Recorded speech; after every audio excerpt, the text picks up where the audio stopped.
Desinibido, pode falar no final, que a gente conversa tranquilamente. Assim, quando nós falamos de educação espiritual, nós necessitamos de entender que todos estamos inseridos numa lei, que é a lei divina universal mais perfeita, a lei de ação e reação, ou seja, de causa e efeito. Assim, tudo de bom e de não tão bom que acontecem na nossa vida é resultado de uma vontade que se expressa por meio das nossas ações. E essa chamada reencarnação pela qual já falamos, que todos vamos nascendo e renascendo com a possibilidade de vivenciar oportunidades educacionais, a gente para compreender que às vezes na nossa vida a maioria das coisas que acontecem são coisas complicadas e difíceis.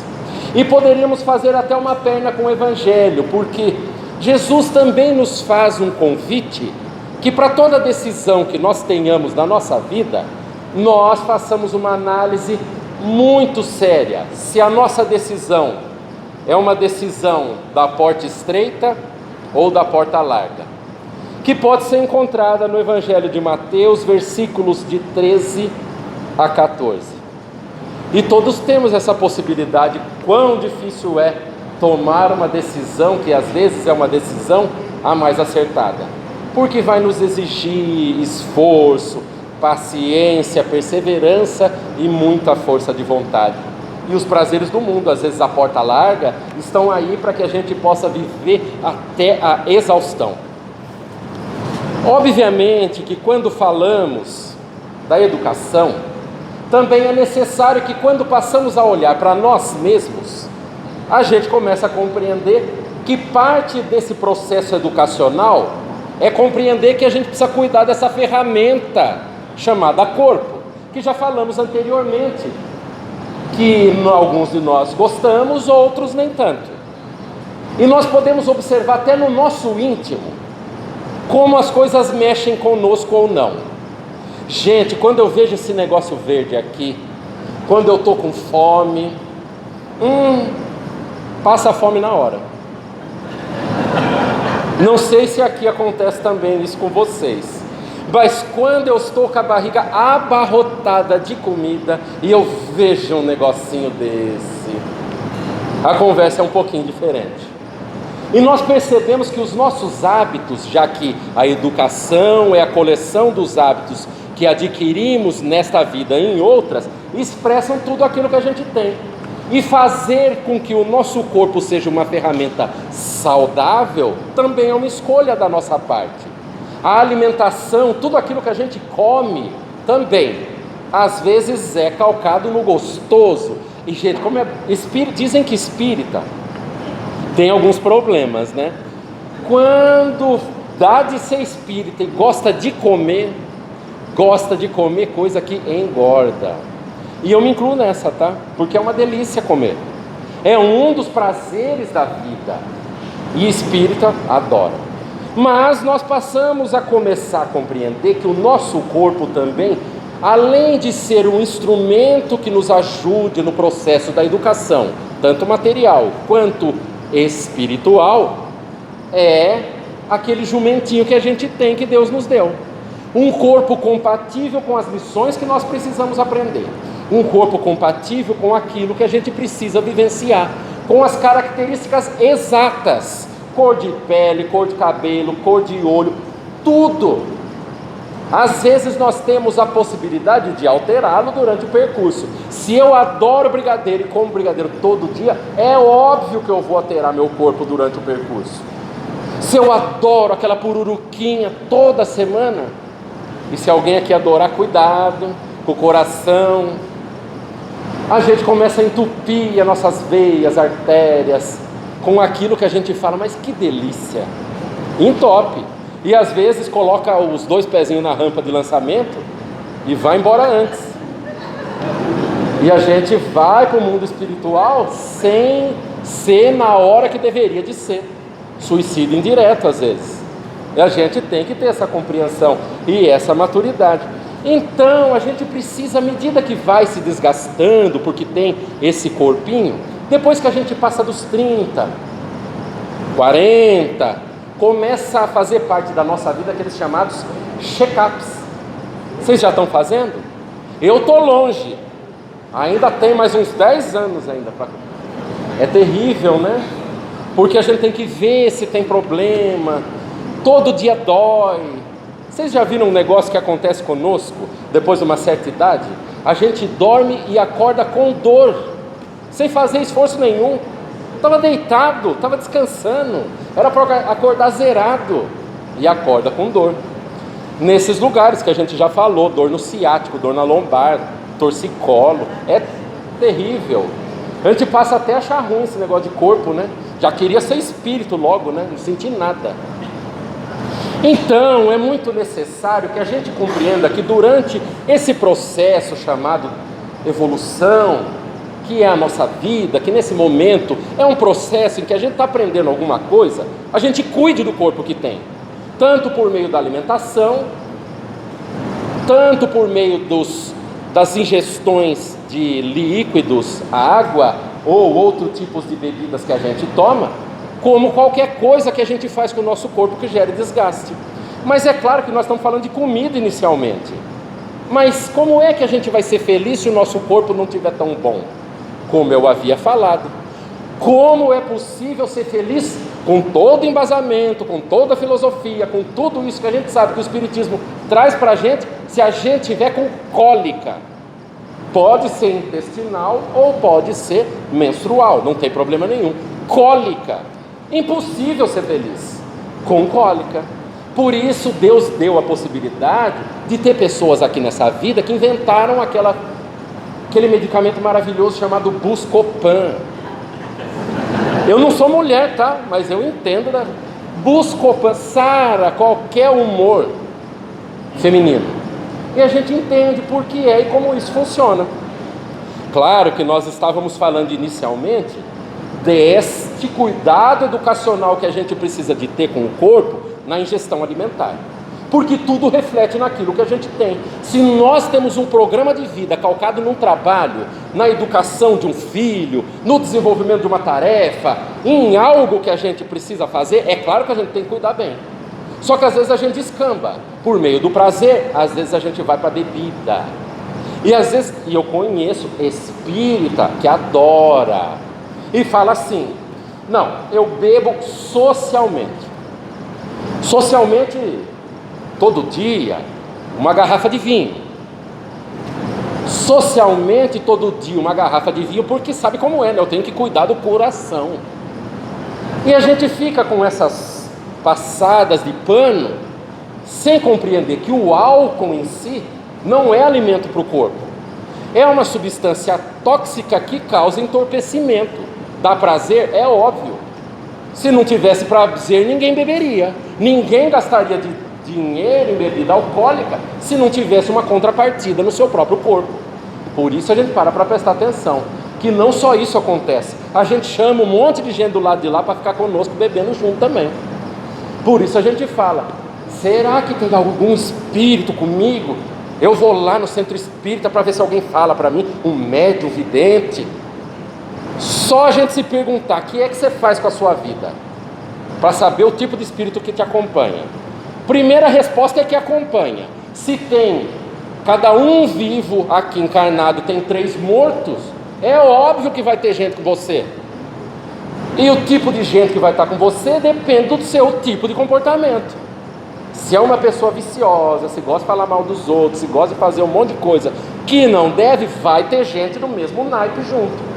Se for uma pessoa que, estou tentando me melhorar, eu nem consigo sempre, às vezes eu patino, eu caio, como é a nossa vida, naturalmente. Mas vai ter gente do lado de lá torcendo para que a gente melhore, para que a gente se supere. E principalmente aquele chamado nosso anjo da guarda. E é bom a gente compreender que a vida nossa é nossa. A nossa responsabilidade é proceder bem, para que a nossa vida no futuro seja uma vida boa.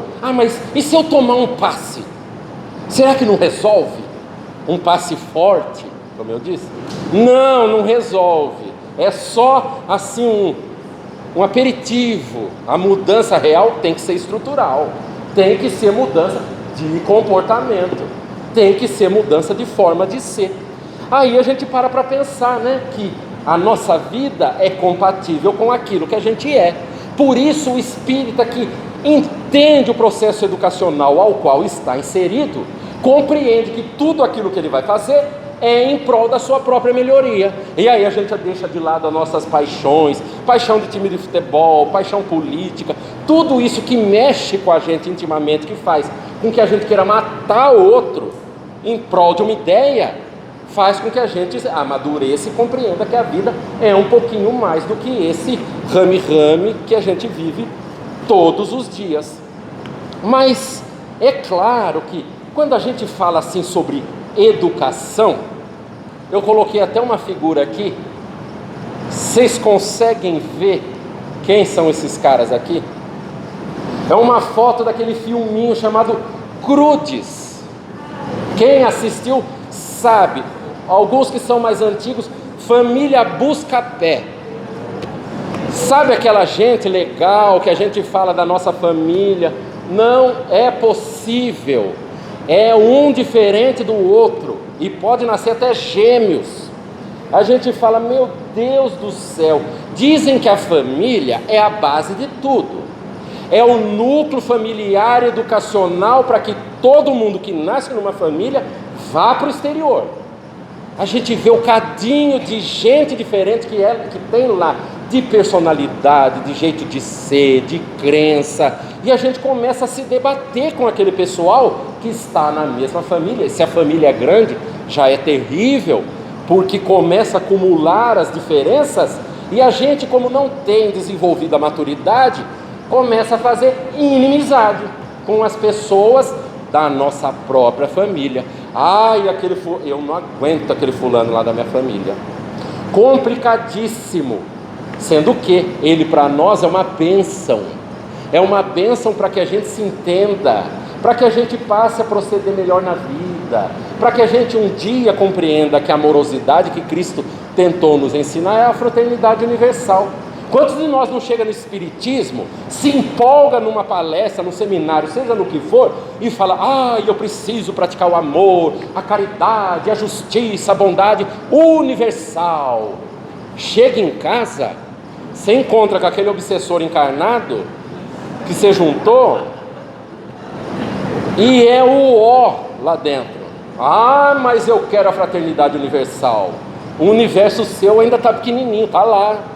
Então lida com aquele obsessor, trata ele bem, alimenta ele bem, faz muito carinho, leva café na cama, massagem nos pés. Aí já é demais, né? Numa vida só, que é isso? Amorosidade de Paulo de Tarso não dá, numa vida só não. Eu estou aqui, deixa, na próxima eu levo café na cama. Mas alguns de nós já falam, eu quero matar esse pepino meu numa só. Educação serve para isso. Poxa, educar-se é saber o que cada um de nós somos. Por isso a gente fala, eu quero caminhar mais rápido ou eu quero caminhar mais devagarzinho. Existe o livre-arbítrio, então cada um de nós vai na velocidade que acha que deve ir. Cansa correr? Se cansa. Pega, sai daqui. Se você nunca treinou corrida, Cooper, jogging, sei lá, sai daqui correndo, dá uma volta lá na Exalc e volta aqui, sem parar. Nunca, fica para o meio do caminho. Por isso a gente vai, vou correr primeiro um quarteirão, corre um quarteirão. Eu vou correr agora dois quarteirões. E aí vai. Esse treino na nossa vida é exatamente isso. Lidar com gente problema é um problema a cada dia. Até que um dia a gente fala, eu lido com o problema da humanidade inteira. Aí a gente fica feliz. Fala, que maravilha, agora eu já tenho um pouquinho mais de musculatura. Porque a gente fala, nossa, minha vida eu gostaria assim de ser um...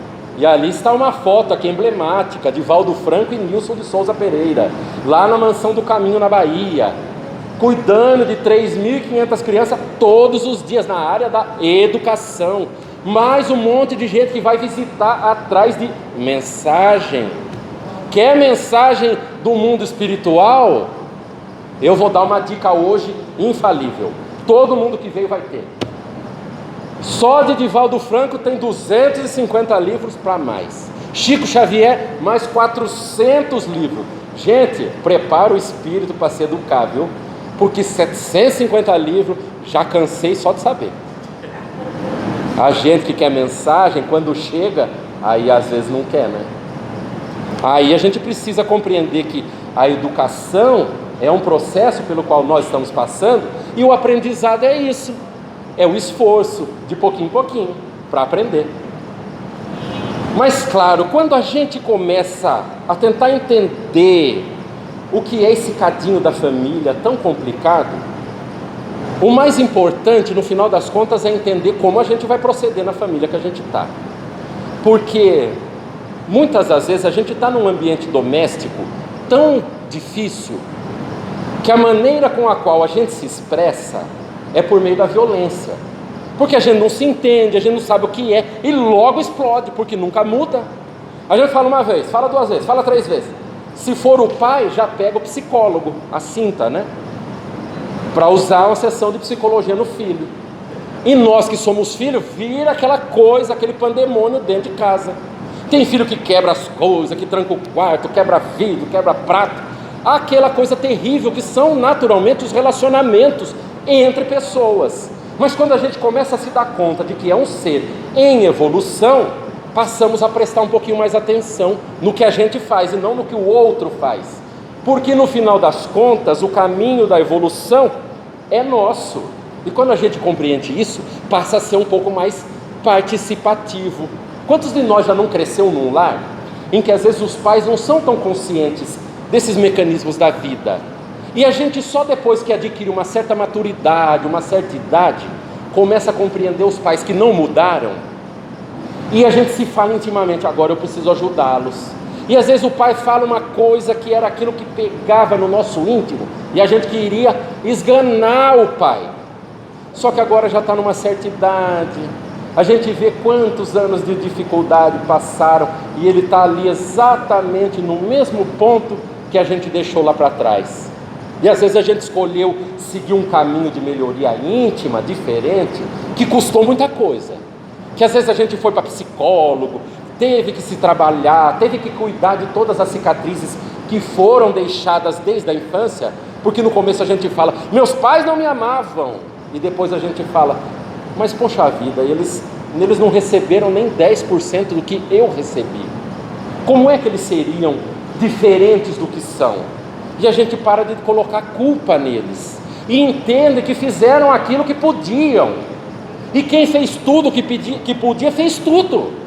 E a nossa parte agora, ao invés de olharmos como aqueles que ainda precisam receber, passamos a compreender que a gente precisa começar a dar, e dar um pouco daquilo que a gente já compreende, já tem.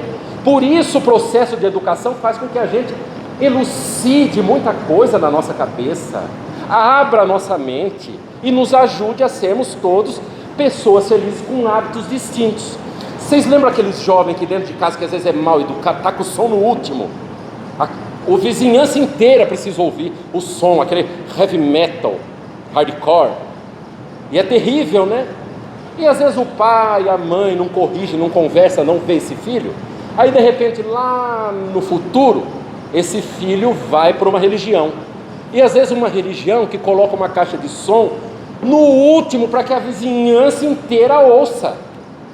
Porque é uma deseducação. É uma falta de compreensão de como funcionam os mecanismos da vida. Porque quando a gente passa a ter um pouco de educação na nossa vida, a primeira coisa que a gente pensa, será que eu vou incomodar essa pessoa do meu lado?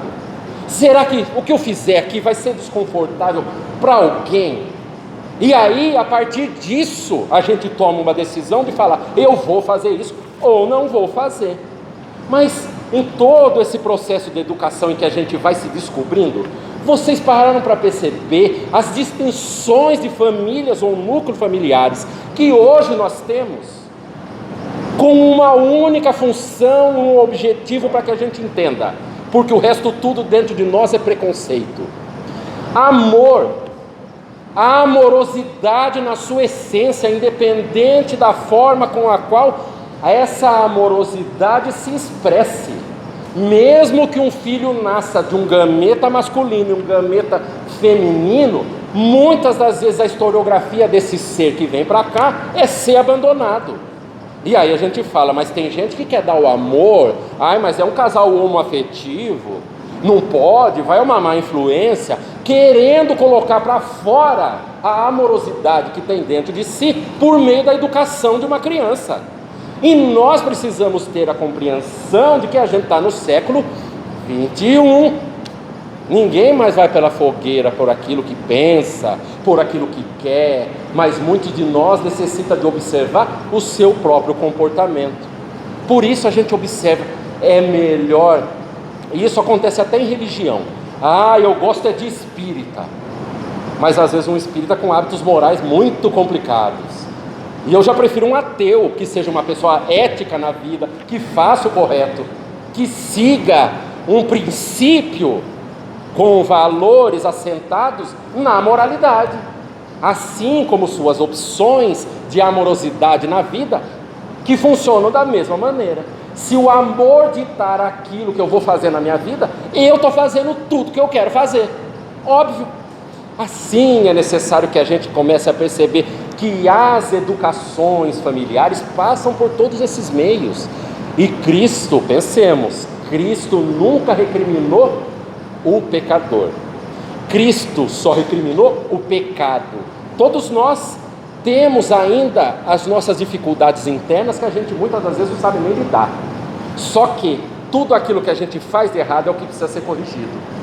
Enquanto a gente não corrige, nós estamos aqui naquela panela de pressão, tentando corrigir um mau hábito que vem arraigado, sabe-se lá quantos milênios. Aí um dia, quem sabe, né? Depois que nós passarmos por todas as experiências, todas essas dificuldades que são resultados de nós mesmos, porque estamos inseridos na lei de ação e reação, aí um dia a gente fala, eu já sei o que é o amor universal. Esse amor que Cristo tentou nos trazer, para que nós sejamos um único rebanho. E é necessário que a gente faça até uma tradução dessas palavras, né? Porque a palavra evangélica ou bíblica, às vezes, de nós assim, dá uma certa ojeriza, rebanho, mas eu não sou um animal. Não, mas é a irmandade universal a qual todos estamos inseridos. E quem sabe um dia a gente vai chegar lá, sabe-se lá quando, com os nossos esforços, todos programados para chegarmos. Assim, nós podemos observar que, gente, todo mundo que está inserido nesse contexto de educação sabe a dificuldade que é levar essa pedra todos os dias para cima do cume de uma montanha. E chegou lá, tem que segurar. E a pedra vai para um lado, a pedra vai para o outro e continua segurando. É infinito o nosso trabalho. Por isso que cansa, por isso que desgasta, por isso que muitas das vezes a gente desiste. Porque não é só educar os outros, não. Educarmos-nos também a nós próprios, porque a gente tem muita coisa para dilapidar na vida, para que um dia a gente seja efetivamente feliz. Mas à medida que nós vamos observando que esse cadinho de relacionamentos, que faz parte da vida de todo mundo, acontece todos os dias, quando a gente se dá conta que o importante na vida é ser exatamente aquilo que Cristo falou para a gente ser. Aquele que quiser ser o maior perante mim, que seja o servidor de todos. Quando a gente entende que servir é trabalhar em prol da amorosidade, a gente começa a ajudar. O fulano de tal aqui está com problema, eu vou ajudar. E aí a gente percebe que todos estamos inseridos à semelhança de uma pirâmide, segurando um ao outro. Quando o outro for cair, eu estou aqui do teu lado, seguro sua mão, porque eu já passei por esse problema, porque isso eu já sei, mas eu tenho uma dificuldade que, se eu passar por isso, eu vou trepidar. E a gente observa que essa passagem faz parte da nossa vida, como é muito natural. E eu vou trazer um segundo videozinho que traz uma outra historiazinha para nós, uma historiazinha de um paraquedista que fará nos pensar sobre nossa própria vida. A história de Charles Plummer. Era piloto de avião na guerra do Vietnã. Deixa eu aumentar. Depois de muitas missões, seu avião foi abatido. Plummer saltou de paraquedas. Foi capturado. Vou voltar aqui só um segundo. Do norte vietnamita. Ao retornar aos Estados Unidos, passou a dar palestras relatando a história de Charles Plummer. Charles Plummer era piloto de avião na guerra do Vietnã. Depois de muitas missões, seu avião foi abatido. Plumb saltou de paraquedas. Foi capturado e passou 6 anos numa prisão norte-vietnamita. Ao retornar aos Estados Unidos, passou a dar palestras relatando sua experiência e o que havia aprendido na prisão. Certo dia, no restaurante, foi saudado por um homem que sorriu dizendo: "Olá, você é Charles Plumb. Era piloto no Vietnã e foi derrubado, não é mesmo?" "Sim, como sabe?" perguntou Plumb espantado. "Era eu quem dobrava o seu paraquedas. Parece que funcionou bem, não é verdade?" Plumb quase se afogou de surpresa e com muita gratidão respondeu: "Funcionou perfeitamente, caso contrário não estaria aqui hoje. Devo minha vida a você."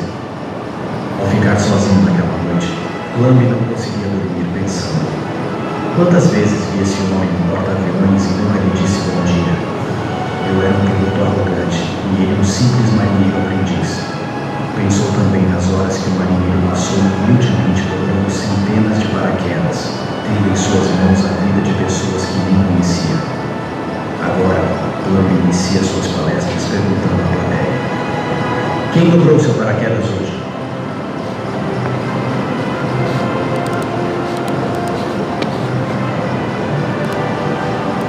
Essa é uma historiazinha muito interessante da Guerra do Vietnã, de um piloto que não sabia quem dobrava seu paraquedas. Só que isso para nós também é muito próprio, né? Porque nós temos os nossos paraquedas durante a nossa vida. Quantos de nós pensamos nas pessoas que comecemos pelo início da nossa vida, nossos pais? Quantas noites mal dormidas eles tiveram para que a gente pudesse ter a vida que tivemos, a educação formal que nós tivemos? Quantas noites de preocupação nossos pais tiveram para que a gente pudesse ter o alimento da nossa mesa? Quantas pessoas, quantas professoras dedicaram a sua vida para que a gente pudesse passar um pouco na nossa vida aprendendo alguma coisa? E até hoje em dia, quanta gente invisível e despercebida dedica a sua vida no nosso processo de viver, sem que a gente inclusive note, às vezes naquelas que são as pessoas invisíveis da sociedade, aquela pessoa que nos ajuda nas tarefas domésticas, às vezes aquele chamado lixeiro da rua, que deixa ceada a nossa rua e a gente cruza a calçada só para não falar bom dia. Quantas pessoas invisíveis fazem parte, a gente nem sabe. De tudo isso que a gente vive no nosso processo de vida, de compreensão que nós somos, em essência, a família universal. Todos somos irmãos e por isso mesmo há necessidade, assim, desse nível de compreensão para a gente saber até onde a gente vai na vida que tem. Assim, a nossa vida, ela sempre vai ser constituída das boas e más escolhas que nós fizermos. Porque, como eu disse, todos estamos inseridos numa lei universal chamada lei de causa e efeito, que vai nos possibilitar ter uma alegria na nossa vida no futuro, mesmo que ela não esteja boa hoje. Eu trouxe até uma pequena frase do Chico, que nos é assim bastante importante para que a gente compreenda na sua essência. E ele diz algo assim: embora ninguém possa voltar atrás e fazer um novo começo, qualquer um pode começar agora a fazer um novo fim. Quando a gente fala que a gente precisa mudar na nossa educação, às vezes nós somos assaltados com alguns pensamentos negativistas que nos dizem: mas você já está velho, mas você perdeu suas oportunidades, deixe para a próxima. E na verdade o convite de Cristo para todos nós é para hoje, para que a gente possa escolher hoje sermos pessoas felizes, fazermos aquilo que a gente deve e não necessariamente aquilo que a gente gosta. Por isso a importância de uma frase como essa. Claro que a única maneira pela qual todos passaremos pela vida é através do trabalho. E lembremos-nos da definição de trabalho dentro do conceito kardeciano. Trabalho é toda ocupação útil. Às vezes eu tenho a sorte de estar num trabalho que é um trabalho que eu desenvolvo com muita dignidade. Eu posso ser um cozinheiro e fazer com muito amor aquele alimento e fornecer às pessoas aquilo que eu melhor sei fazer com amor. Assim como eu posso ser um engenheiro, um médico, seja o que for, e fazer também com amorosidade. Ou assim como eu posso ser uma dona de casa, cuidando dos afazeres domésticos, e alguma pessoa falar: isso não é trabalho, e às vezes é mais trabalho do que aquele que sai para ganhar dinheiro, muito mais. E a pessoa é muito mais capacitada, porque trabalho é toda ocupação útil, e a dignificação das nossas atitudes é feita exatamente por aquilo que a gente escolhe vivenciar. Por isso, o mais importante dentro da nossa vida é sempre dar o melhor de nós. Mas às vezes a gente escolhe a não dar o melhor de nós, e a gente dá aquilo que a gente tem, e às vezes tem algumas coisas muito complicadas dentro da vida. Quando a gente tem essas dificuldades dentro de nós mesmos, quando a gente dá uma patinada, nós carregamos no nosso íntimo algo chamado culpa, que dentro do Espiritismo pode ser encarado como responsabilidade. Se fizermos alguma coisa fora da linha das leis de Deus, evidentemente que a lei de ação e reação, por meio desse processo educacional, nos trará a consequência daquilo que a gente fez. Muitas das vezes nem um tanto correto. Nós podemos até observar que... E gente, aqui eu queria contar alguns pequenos causos. O primeiro aqui, eu coloquei uma foto daquela chamada confissão, que tem na igreja católica, né? É um processo de catarse, que a pessoa sente a culpa, vai lá para o padre e fala das suas dificuldades, da culpa que teve, na vida que fez alguma coisa errada ou não. E eu já fiz isso, porque como eu disse, eu vim de outra religião, católico, e eu ia lá com o padre, e quando eu era garoto, gente, eu era um desses aí que veio do umbral, com certeza, vim mesmo, se bobear até das trevas, e aprontava, fazia barbaridade, e depois descobri que tinha esse negócio de confissão. Ia lá falar com o padre, contava todas as barbaridades, e o padre, cada vez que eu ia fazer uma confissão, ele perdia algumas dezenas de cabelos, como era muito natural. No final, depois de todas as confissões, ele ficou careca. Mas nesse processo todo, cada coisa que eu contava, eu falava umas barbaridades, ele falava: meu filho, você de novo. Nós ficamos até íntimos, já me chamava meu filho, ficou amigo, mas ele falava: vá lá e faça as suas orações. Igual da vez passada, padre? É, igual da vez passada, eu já até decorei. 5 Ave Maria, 5 Pai Nosso, estava garantido. Então eu aprontava durante a semana. No domingo ia me confessar e utilizava Jesus de detergente, ficava limpo, aprontava de novo na próxima. E aí eu comecei a pensar que esse negócio de culpa é um tanto quanto distinto, porque não funciona dessa maneira. A nossa necessidade é mudar o nosso comportamento e não utilizar Jesus de detergente.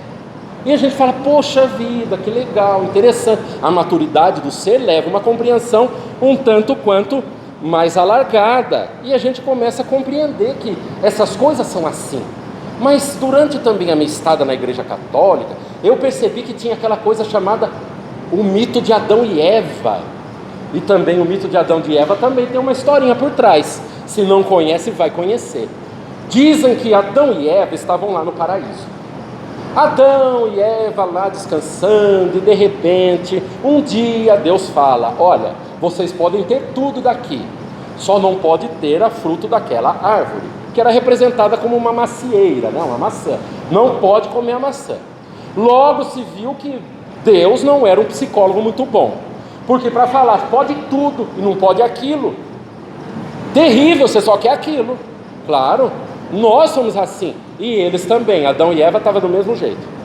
E Adão e Eva lá passando um tempo, e Eva estava também passeando pelo jardim do paraíso, e encontrou a cobra. E a cobra, muito marota, chegou para Eva e falou: Eva, eu sei que você está de olho aí nessa maçã, né, Eva? É, como você sabe? Ah, eu sei, essa maçã é uma delícia. Eu acho que você deveria experimentar, porque eu acho que é o melhor fruto que tem aqui no paraíso. Come um pedacinho, Eva. Eva falou: não, tá louca? Eu comer isso aí, Deus proibiu, o que vai acontecer com a gente? E a cobra falou: mas sabe o que é? Deus não falou também que além de ser uma delícia, segundo investida da serpente, além de ser uma delícia, se você comer, você vai se tornar uma pessoa inteligentíssima, mais do que é. Eu sei que as mulheres são mais inteligentes que o homem pela criação, mas você vai ficar mais ainda se comer. Ela não achou vantagem nenhuma, já achou que estava tendo muito problema com Adão. Adão já era bem meia boca. Se ela ficasse mais inteligente, capaz que ela expulsasse Adão do paraíso. Mas ela falou assim: não, para mim tá bom, eu acho que eu vou continuar assim. Aí a serpente falou: agora eu vou com a minha bala de prata, sem chance. Eva, olha, eu não queria falar, é uma delícia, deixa inteligente, mas tem mais uma coisa nessa maçã que você não sabe: emagrece. Batata. Acabou com a Eva. Vocês já sabem o final da história, né? Bastou falar, emagrece, tá lá comendo. E ainda ajudou Adão, né? Que não era, ainda era meia boca. Come também, Adão. Comeu e estão os dois fora do paraíso e nós estamos aqui, lutando todo dia. É óbvio que é um mito, né? Mas é interessante. E a terceira figura, vocês estão vendo aqui a figura de um demônio mitológico, aquele o diabo, aquela coisa terrível. Quando a gente era criança tinha até medo. E tem uma historinha muito bacana do Chico. Chico também era um ser iluminado, para nós assim um exemplo de vida. Mas ele tinha assim muita dificuldade, e ele orava para que essas dificuldades pelas quais ele passava, de repente se reduzissem, pedia a Deus. E ele lá: meu Deus, por favor, me ajude, mande um ser aí para que eu possa pelo menos me ver livre desses problemas, ou saber equacionar melhor, tal, lá nos seus petitórios. E de repente aparece o demônio, esse demônio mitológico com os chifres, pé de bode, aquela coisa terrível, cheirando enxofre. E aí ele perguntou para o Chico: me chamou? Pensou se fosse com a gente? Terrível, né? Ô meu irmão, quem é você? E ele respondeu: eu não sou seu irmão, eu sou o demônio, Chico. Então, meu irmão, seu demônio, eu estou aqui pedindo ajuda a Deus. Eu sei que o senhor é bom de coração, que o senhor não é assim tão ruim quanto os outros falam. Eu estava aqui pedindo a Deus para que algo acontecesse de bom, e eu acho que Deus mandou você para me ajudar. Chico, eu não vim para ajudar, Chico, eu sou o demônio, Chico. Eu sou ruim, eu não vim para ajudar em nada. Então, irmão, seu demônio, eu sei que no final você está falando que não vai ajudar, mas eu acho que no fundo você tem a bondade dentro do coração, você é uma pessoa boa, não tem nada disso de demônio. O demônio começou a ficar impaciente e falou: ó, Chico, é o seguinte, Chico, eu já vou embora porque você está me perturbando. A placa EYW6.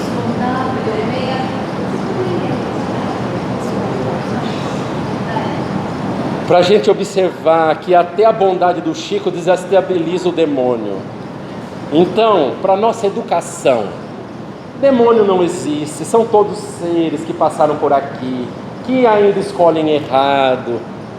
Obsessor, muitas vezes na nossa vida, foram vítimas nossas, porque nós fomos muito piores do que eles, e eles, por receberem essa nossa má atitude, às vezes não nos perdoaram.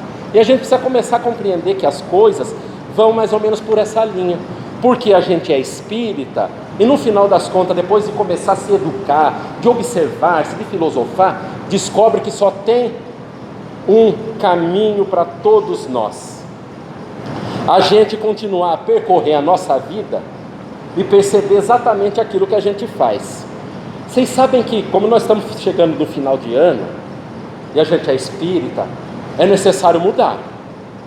E a gente coloca assim: não, já que eu vou mudar, 2025 está aí. Porque mudar no final de ano fica até meio quebradão, né? Negócio meio... Começar a fazer esforço já é um pouco complicado. Aí a gente fala: eu vou descansar na praia. E vocês já viram um negócio desse daqui, ó? Eu sei que espírita não pula ondinha, não. Mas se pular 7 ondinhas para alguma coisa, a gente começa a perceber que para mudar não é preciso nenhum ritual dentro da nossa vida.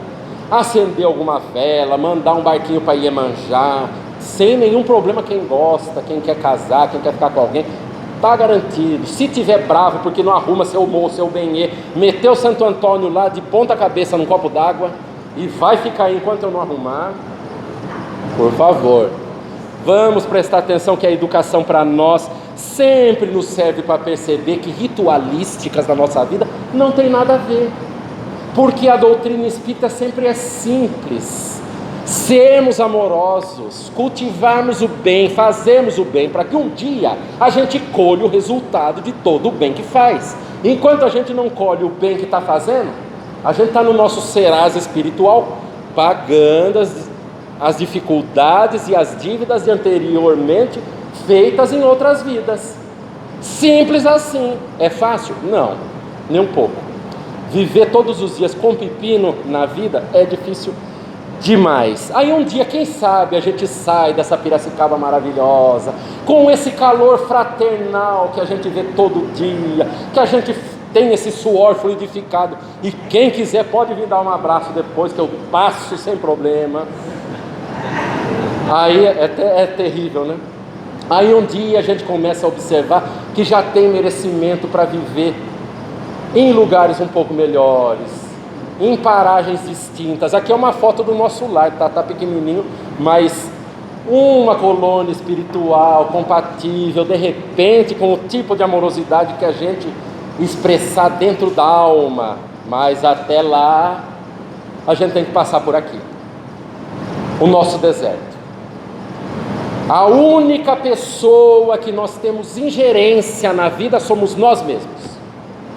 Cada um de nós tem a sua individualidade a ser respeitada, e percorrer esse caminho da evolução é dominar-se a si mesmo, principalmente nas suas dificuldades morais. Lembremos-nos de Paulo, que também teve o seu deserto íntimo, foi para o deserto para interiorizar exatamente aquilo que seriam as ideias da boa nova de Cristo, para percorrer toda a dificuldade que teve na vida que levou. E aí fica também, não está aqui, mas fica a recomendação do livro Paulo e Estevão.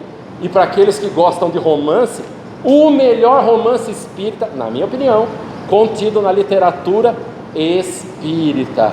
Por isso que tenhamos a boa vontade de poder observar que essa educação é feita pelos nossos esforços. Aí nós chegamos no fim da nossa conversa. E gente, eu suei para chegar até aqui. Não é só calor, não. E eu vou finalizar esse entendimento do que seria a nossa educação espiritual com um vídeo que resume tudo isso que é o nosso processo de viver. E que aproveitemos também o vídeo para colocá-lo na nossa forma de ser.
Assim, nós chegamos ao fim dessa nossa conversa, espero eu que num clima de muita leveza mental, compreendendo que da nossa parte o mais importante é que tenhamos consciência da contribuição que cada um de nós pode dar à vida para a educação espiritual, não somente sua, mas também de tudo aquilo que faz parte do nosso entorno. E dessa forma, me sinto bastante agradecido pela paciência dos irmãos nessa tarde de fazer também essa reflexão, e vamos agora, se Deus quiser, para a nossa última etapa, que é a parte de perguntas e respostas. E começaremos, caso haja alguma dúvida, e fica também o e-mail, caso alguém seja mais acanhado do que o normal, começam-se as dúvidas com aqueles que gostariam de fazer de pronto, né, e verbalmente suas perguntas. E eu já tenho também um papelzinho aqui, se houver mais, pode mandar para a gente aqui, e nós podemos conversar também dessa maneira. Alguma pergunta de alguém? Alguém quer cantar?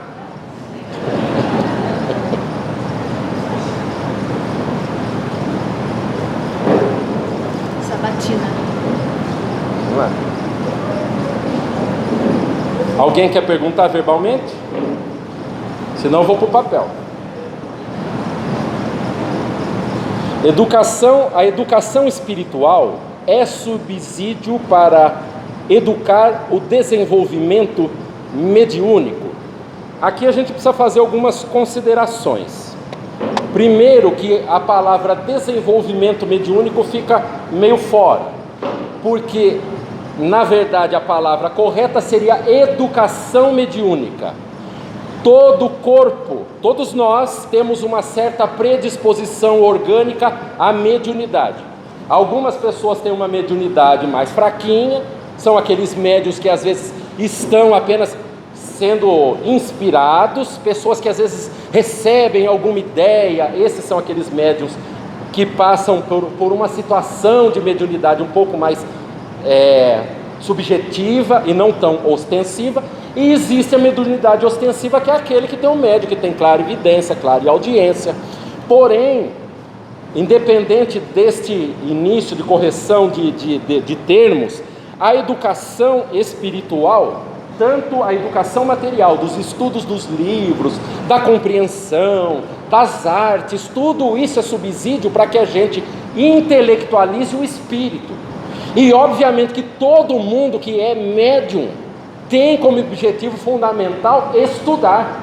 Não dá para ser médium sem estudo, porque o médium sem estudo é uma ferramenta na mão de espíritos, muitas das vezes zombeteiros e obsessores. Agora, o médium que se capacita, que se torna uma ferramenta amolada, e permitam-me utilizar esse termo, ele se torna uma ferramenta melhor a ser utilizada por espíritos que já têm uma capacitação maior do que a nossa.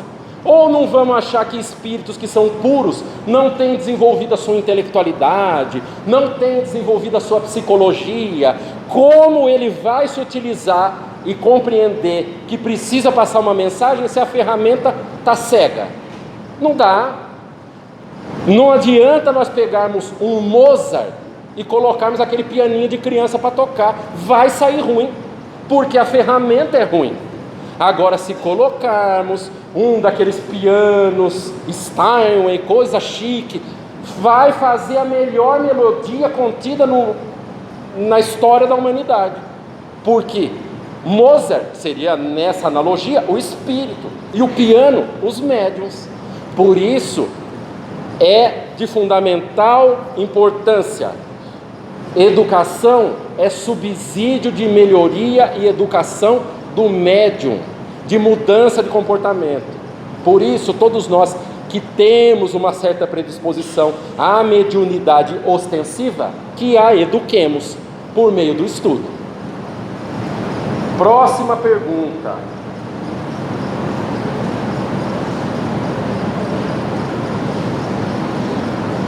O quanto os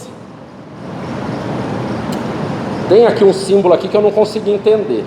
Espíritos podem nos ajudar na nossa educação espiritual.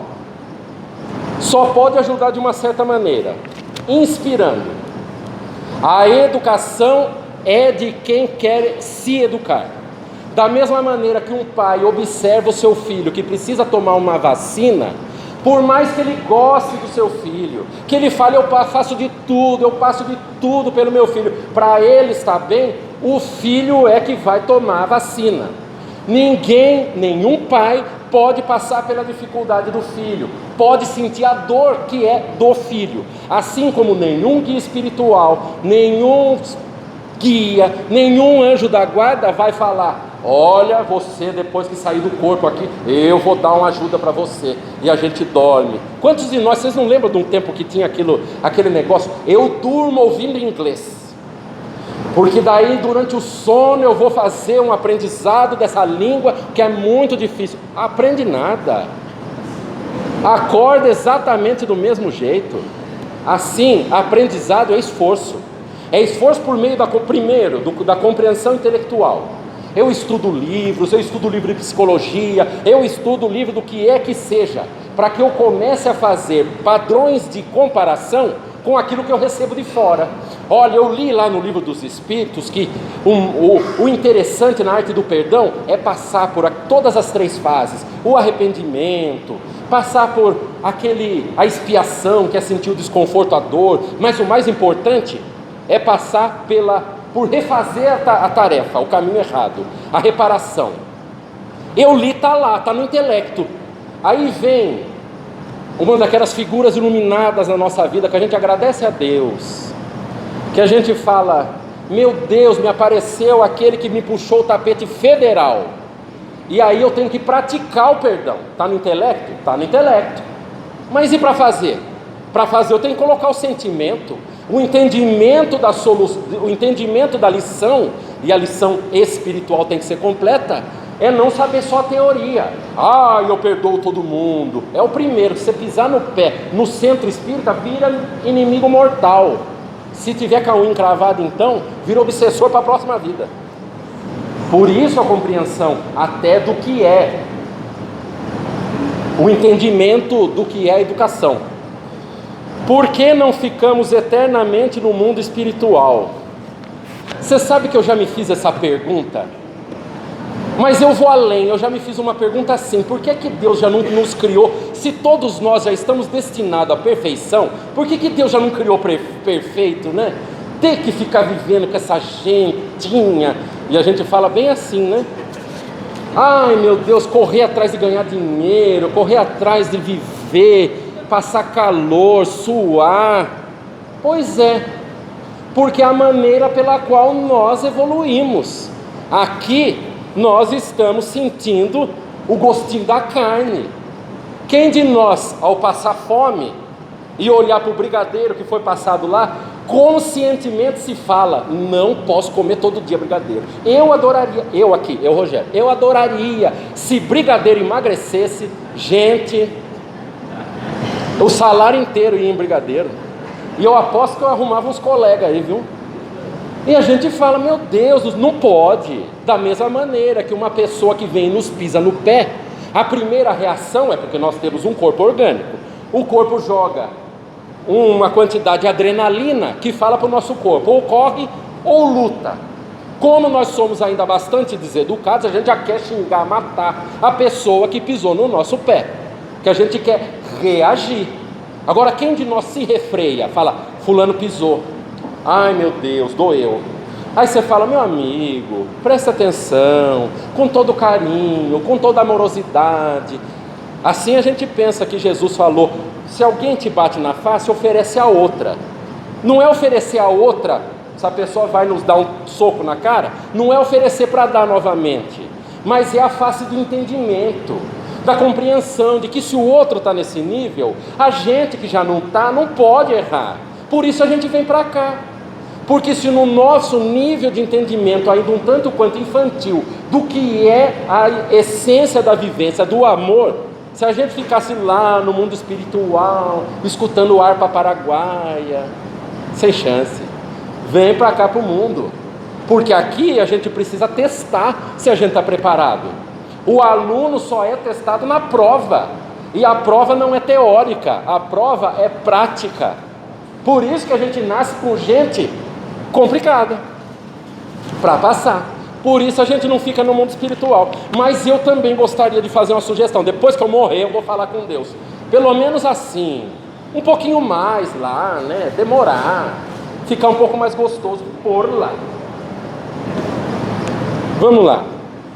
Todos temos as mesmas oportunidades para nos educarmos espiritualmente, mesmo sendo tão diferentes uns dos outros.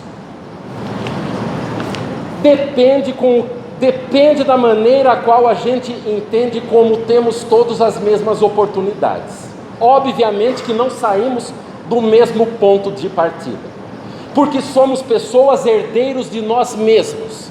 Se eu tenho uma tendência complicada, primitiva, na prática do mal, e eu morro, na minha próxima reencarnação, a divindade nos restringe as atitudes. Faz com que nós tenhamos uma vida dura e difícil, para que a gente comece num ponto que nos possibilite, por meio das nossas escolhas e do livre-arbítrio, escolher coisas melhores. Porém, se eu já sou mais desenvolvido, se eu já sei da arte da amorosidade, se eu já sei escolher o que é bom para mim, o livre-arbítrio no nosso leque se expande. Por isso a gente pode escolher mais coisas para a sua própria vida. Quanto mais consciente a gente é, mais a gente sabe qual tipo de lição a gente precisa passar. Espíritos do naipe de Francisco de Assis, que é o nome da casa, se reencarnarem para cá, algum de nós tem a dúvida de que ele pode ter a vida que ele quiser ter? Pode, e vai ter uma consciência muito alargada do que é o melhor para ajudar-se a si próprio e para ajudar os outros. Então não é que todo mundo tem a mesma oportunidade espiritual na mesma vida, mas a oportunidade espiritual no decorrer da evolução todos temos, porque Deus nos deu o livre-arbítrio, e a escolha do que a gente vai fazer com a nossa própria vida é nossa. Só que também coloquemos na cabeça com muita seriedade, o resultado daquilo que a gente escolheu também é nosso.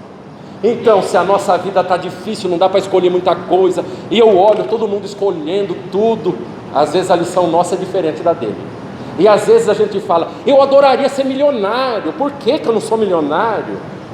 Gente, eu também adoraria, mas eu acho que se eu fosse milionário, eu ia lá me envolver com o espiritismo, cansar, trabalhar, não. Aí Deus, que é mais sabe mais do que eu, fala, não vai ganhar na Mega Sena, vai trabalhar.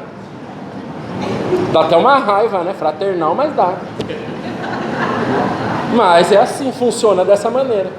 Todos temos a mesma oportunidade ao longo da evolução que a gente está, evidentemente, mas escolhemos as oportunidades que a gente pode acessar. O amor cobre a multidão de pecados. Preciso ser 100% correto para ter uma boa educação espiritual? Olha, 100% correto na Terra, acho que só Jesus, viu? Nós aqui que estamos no 30%, 35%, que a gente está naquela derrapa, mas levanta, nós ainda estamos aprendendo uma das qualidades que todo espírito puro já tem: resistência e resiliência. A gente precisa resistir ao mal, mas enquanto a gente não resiste, a gente vai caindo. Não precisa ser 100%, mas também não precisa ser 0%. Então a gente para tentar entender que nós todos carregamos necessidades de aprendizado na nossa vida. Lembremos-nos do que o Kardec fala e nos deixa uma lição fenomenal. Qual o retrato do verdadeiro espírita?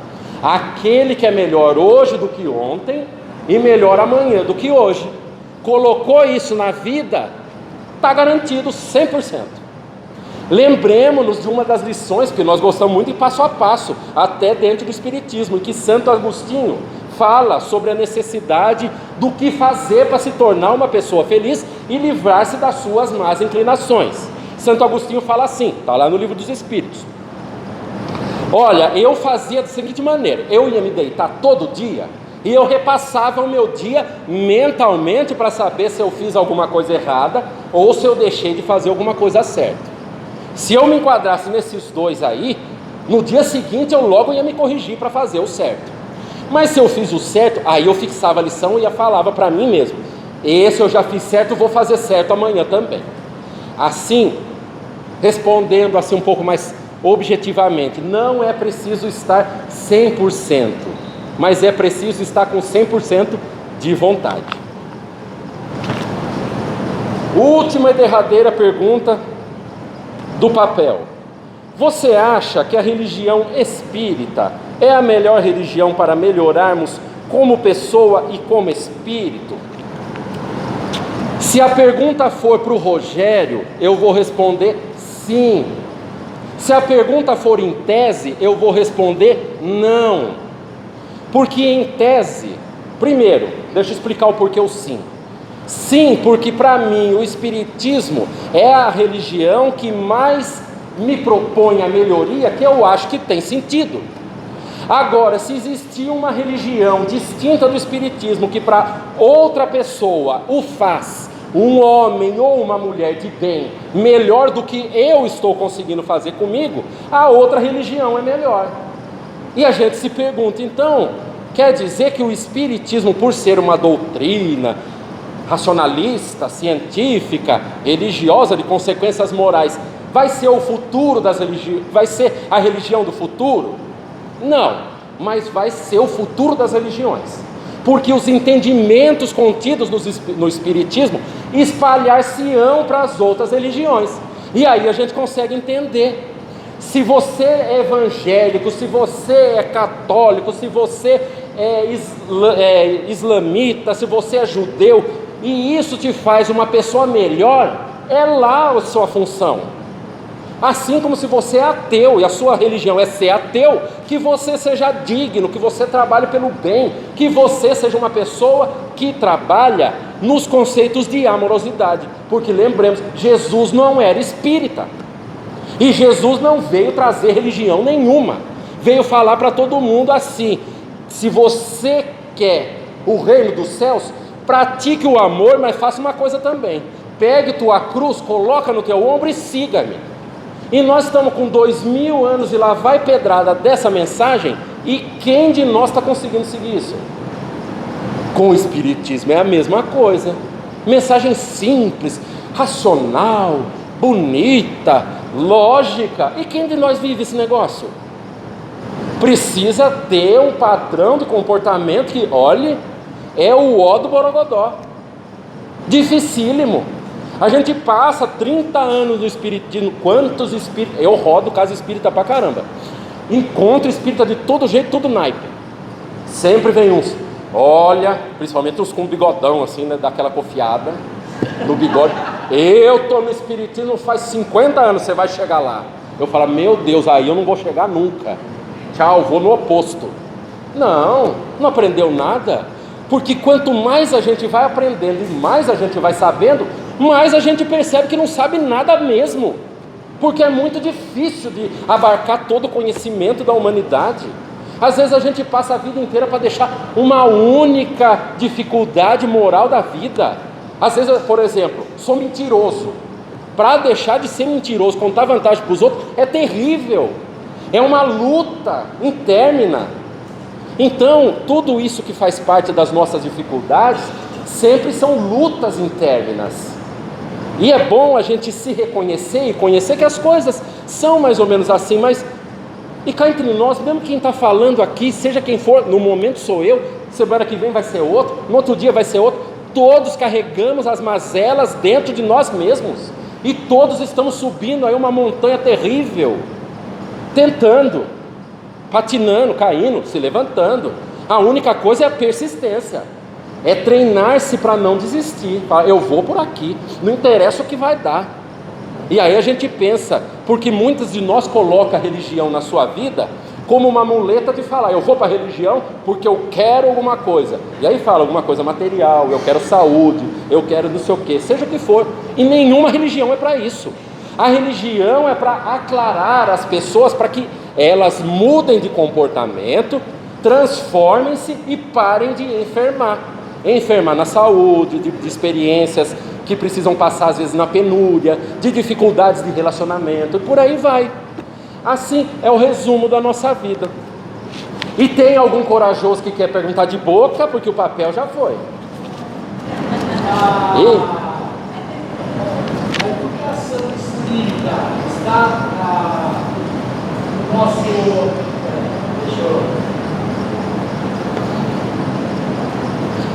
A educação espírita está no nossa programação reencarnatória? Pode estar. Nunca existe na nossa vida, seja o que for, tanto na área da educação, quanto na área dos relacionamentos, quanto na área de que quer que seja, um fatalismo. Pode ser que nós venhamos com um programa probabilístico alto. Olha, pode ser que se você escolher certo, você vai casar com fulana de tal. Pode ser que se você na hora certa, você não abrir mão do que você se comprometeu aqui, você vá para o espiritismo. Pode ser que se você for para o espiritismo e você realmente conseguir ser inspirados por nós e você persistir, você vai trabalhar no espiritismo. Pode ser. Existe algo na nossa vida chamado livre-arbítrio que coloca às vezes tudo por baixo. Que quando a gente escolhe na hora H da nossa vida, e todos temos horas H na nossa vida. Sempre na nossa vida, todos nós aqui já temos cabelinhos brancos. Não, as mulheres não, as mulheres estão com os cabelinhos todos bonitinhos. Mas nós homens que temos os nossos cabelinhos brancos, sempre tem uma hora H na vida de todos nós aqui. Que a gente ao olhar para o retrovisor da história, a gente fala, se eu não tivesse escolhido certo ali, eu estava num perrengue federal. Todos temos isso. E a nossa vida é resultado daquilo que a gente faz. Nós vimos para cá com um programa reencarnatório pré-definido. Às vezes o espiritismo está contido no programa reencarnatório. Só que o livre-arbítrio interfere também no programa reencarnatório. Eu posso escolher no final das contas, não quero saber de espiritismo, não aguento esse negócio de espírito. Eu vim com mediunidade, eu acordo à noite, eu vejo espírito dentro de casa, espírito querendo conversar, eu quero dormir. Eu não aguento isso. Tem gente que fica louco com esse negócio. Eu tenho medo de mediunidade, e medo também não muda, porque a mediunidade é uma predisposição orgânica, é como o olho. Eu tenho o olho, se eu abrir o olho eu vejo. Ah, então eu não quero ter olho, vou furar o meu olho. Não. Então a gente entende, então a educação espiritual também, ou a programação reencarnatória pode estar contida, o espiritismo como parte da sua educação espiritual. O espiritismo dá um alargamento do entendimento do que somos nós no pós-vida. Toda religião fala que a alma existe e que existe vida após a morte, mas nenhuma delas assim explica direito ou prova como é que funciona. Então fica naquela, nós vamos para o paraíso. Outros dizem, nós vamos à direita de Deus. Se você fez errado, vai para o inferno. Se você for mais ou menos, vai para o purgatório, que é uma solução meia boca. Ou você vai dormir até o dia do juízo final. Essas coisas que é parte que a humanidade cria. E nós que estamos no espiritismo começamos a compreender com um pouco mais de clareza. Então, respondendo, pode estar.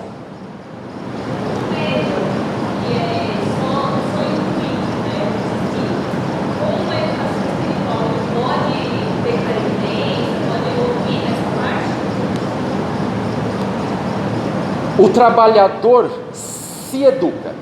Vamos pensar. Chico Xavier, o exemplo máximo da mediunidade do século passado, foi uma pessoa, ele é um instrumento, e foi uma pessoa que pela sua compreensão do que deveria de fazer consigo, tendo clarividência, clareaudiência, tendo possibilidade de fenômenos de materialização, só se tornou uma ferramenta muito maleável porque carregava dentro de si o entendimento, primeiro, de que era uma ferramenta, segundo, de que deveria de servir a todos.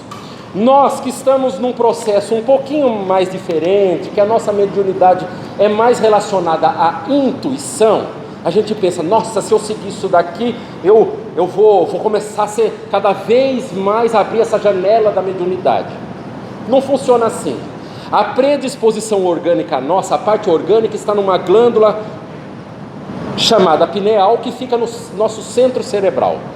Se essa glândula veio com as características orgânicas, veio com o DNA da nossa mãe e do nosso pai, e as mutações necessárias que nos trouxeram a clarividência, a clareaudiência, nas potências que forem, ela não é desenvolvida, como eu disse, ela é educada, mas todos vimos para cá com a carga necessária de mediunidade. Mas tem um porém, essa mediunidade pode cessar? Pode, muitas das vezes para que o médium ou a pessoa que tenha características mediúnicas não se comprometa com os seus erros e as suas derrapagens. Às vezes, por um acréscimo de misericórdia, Deus possibilita que temporariamente aquele instrumento que tem mediunidade, que é médium, ele tenha cessado as suas atividades. Mas lembrando, nós não desenvolvemos a mediunidade, nós educamos a mediunidade. Essa é a palavra. Mais alguém? Não?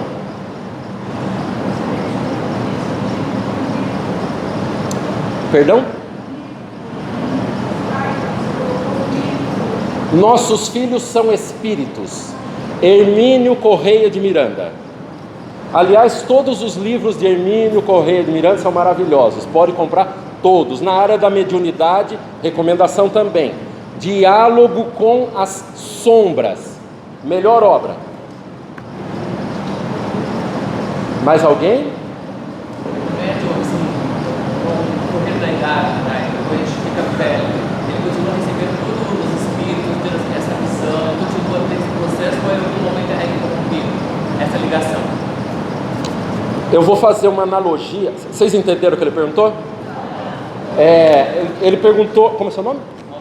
Maurício perguntou para mim se com o decorrer da idade, a mediunidade ela acaba sendo uma atividade interrompida. E eu vou responder a título apenas de curiosidade, porque o seminário não foi de mediunidade. Mas, se quiserem um seminário de mediunidade, a gente faz na próxima, não tem problema nenhum. Mas, a semelhança da visão, da audição, da inteligência, que são características que nós temos, nascemos, desenvolvemos, educamos, tudo isso conosco no decorrer da idade, elas continuam. Obviamente que com os desgastes orgânicos que temos no nosso corpo, às vezes a nossa visão dá uma falhadinha, a nossa audição também. O que não ocorre com a mediunidade. Exemplos práticos, cada vez mais velho que o médium que tem uma potência mediúnica muito alta vai ficando, mais do lado de lá ele vai ficando, mais aberta e escancarada torna-se sua potência mediúnica, a ponto de, muitas das vezes, o médium não saber se ele está desdobrado ou se ele está vivo. Exemplo prático, Chico Xavier. Outro exemplo, Divaldo Franco. Então, é que nós temos uma certa curiosidade, porque a gente tem uma mediunidadezinha assim, bem faisquinha, bem assim, né? E eles são uma lamparina para esse tipo de coisa. Então, não, a idade não é um fator que influencia o corpo a ponto de cessar a mediunidade ou possivelmente cessá-la num dado momento. Então, o corpo em si não é uma variável dessa equação. Mais alguém? Então, eu gostaria novamente de agradecer de coração aos amigos pelo tempo agradável que passamos aqui no sábado, falando sobre educação, falando sobre algumas coisas que para nós fazem sentido, e que escolhamos com muita boa vontade dedicarmos a nossa vida à educação. A educação nossa, principalmente, e de começo, e posteriormente a educação daqueles que nos cercam, na medida do possível do que a gente possa fazer. Novamente, se tiver algum acanhado, o e-mail está ali, tá? Grande abraço a todos, que Jesus possa nos acompanhar nas nossas reflexões e quem sabe numa próxima a gente se encontra por aqui também. Muito obrigado.